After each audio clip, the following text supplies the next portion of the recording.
ನಿಯಮ ಮೀರಿ ಶಾಲಾ ಮಕ್ಕಳನ್ನ ಗೂಡ್ಸ್ ವಾಹನದಲ್ಲಿ ಸಾಗಾಟ.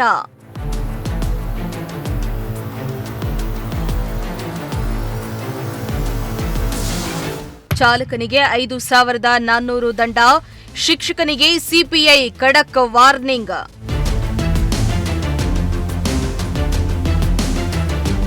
ನಿಯಮ ಮೀರಿ ಸರ್ಕಾರಿ ಶಾಲೆಯ 27 ಮಕ್ಕಳನ್ನ ಗೂಡ್ಸ್ ವಾಹನದಲ್ಲಿ ತುಂಬಿಕೊಂಡು ಹೋಗ್ತಾ ಇದ್ದ ಚಾಲಕನನ್ನ ತಡೆದು ಬರೋಬ್ಬರಿ 5,400 ರೂಪಾಯಿಗಳ ದಂಡವನ್ನ ಹಾಕುವ ಜೊತೆಗೆ ಶಾಲಾ ಶಿಕ್ಷಕರಿಗೆ ಗುಬ್ಬಿ ಸಿಪಿಐ ರಾಘವೇಂದ್ರ ಕ್ಲಾಸ್ ತೆಗೆದುಕೊಂಡಿರುವ ಘಟನೆ ನಡೆದಿದೆ.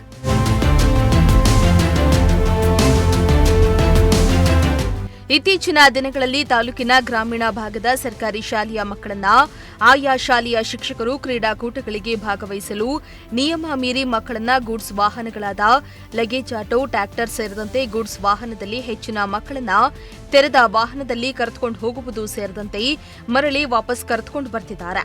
ಈ ಘಟನೆಗೆ ಗುಬ್ಬಿ ಸಿಪಿಐ ಇದಕ್ಕೆ ಬ್ರೇಕ್ ಹಾಕಿದ್ದು, ಅಳಿಲುಘಟ್ಟ ಸರ್ಕಾರಿ ಶಾಲೆಯ 27 ಮಕ್ಕಳನ್ನ ಗೂಡ್ಸ್ ವಾಹನದಲ್ಲಿ ಗುಬ್ಬಿ ಪಟ್ಟಣದಲ್ಲಿ ನಡೀತಾ ಇದ್ದ ಕ್ರೀಡಾಕೂಟಕ್ಕೆ ಕರೆದುಕೊಂಡು ಬಂದು ನಂತರ ವಾಪಸ್ ಹೋಗ್ತಾ ಇದ್ದ ವೇಳೆ ಕರ್ತವ್ಯದಲ್ಲಿದ್ದ ಗುಬ್ಬಿ ಸಿಪಿಐ ರಾಘವೇಂದ್ರ ಅವರಿಗೆ ರಾಷ್ಟ್ರೀಯ ಹೆದ್ದಾರಿ 73ರಲ್ಲಿ ಬರುವ ಪತ್ರೆ ಮತ್ತಿಘಟ್ಟ ಬಳಿಯಲ್ಲಿ ಸಿಕ್ಕಿ ಬಿದ್ದಿದ್ದು, ನಿಯಮ ಮೀರಿದ ಕಾರಣ ದಂಡವನ್ನ ವಿಧಿಸಿದ್ದಾರೆ.